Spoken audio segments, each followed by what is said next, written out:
Hi, progressive woman, and welcome to our space where women like you and I are unblocking, redefining, and progressing our deepest desired life that we love. And in the last video that I posted, we talked about answering this question: what do you want for you?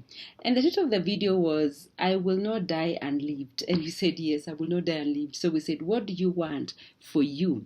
And we said, get yourself a journal and a pen and your favorite drink, whichever that is, and carve yourself a quiet space and begin to do that self-work. Really reflect, go into that deepest safe within your soul where you daren't express, and begin to bring it out. Open it, unlock it, and begin to bring out what do you really, really want for you.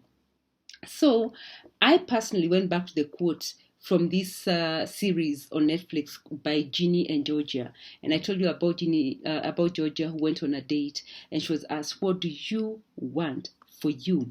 And here's how she answered the question. She said, "I want to feel secure enough to be truly free. I have always been fighting for what's mine, been running from things, just surviving, and I want to feel safe enough that I can just be free." That is how that character answered that question. I want to feel secure enough to be truly free. And that statement for me is what I hung at the top of my journal, is what I wrote at the top, and began to ask myself the question: what does it mean to be truly free? How will I know how? Because truly, to be truly free, it means that I will feel secure. But what does it really mean?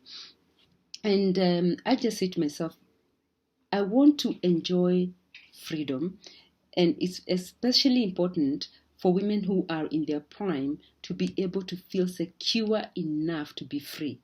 And I said, the first thing for me, freedom has to do with spiritual freedom.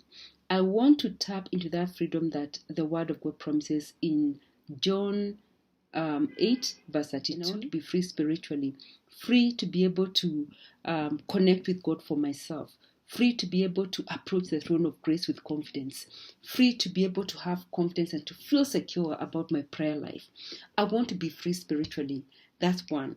Number two, I thought I also want to live in free self-expression. I want to be able to feel secure enough to express myself in the relationships that matter. I want to be able to express myself in freedom, not by measuring my thoughts and measuring my words, because if I'm coming from a good space, then I should have the freedom to be able to express myself, full self-expression in my relationships, and also full self-expression of who I am. Because this is another thing that women like you and I have been told: when you express yourself, you're told you're too strong. You are becoming too much.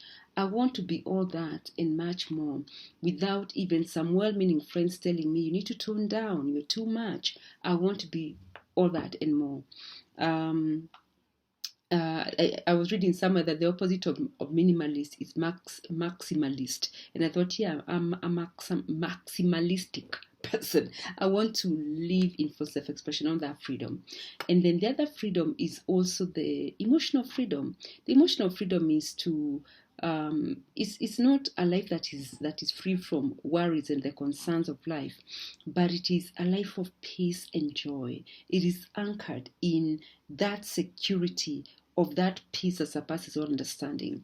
I want to be emotionally and relational and mentally healthy, that I can anchor my life on that peace that surpasses all understanding, and to have that kind of freedom to express my joy and my peace.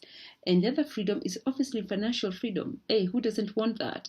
I want the freedom to choose. I want to read the menu, not from the price going backwards not from here's the price, what's it paying for. I want to read from, this is what I'd like to have, let me pay for it. I want to have that financial freedom and to have that security around around finances. And finally, I want the freedom to just have fun. I just want to have fun and adventure, and I want that freedom to be able to have fun and adventure. So now over to you. What kind of freedoms would you be seeking for you? If you're to be secure enough to be free, what would that freedom look like? Because if you've not defined it, you'll be that person who runs and like, I'm free, but then you're like, free for what? To do what? What does freedom look like for you? I'd like to hear from you. Why don't you head over to laimanibidali.com and leave a comment?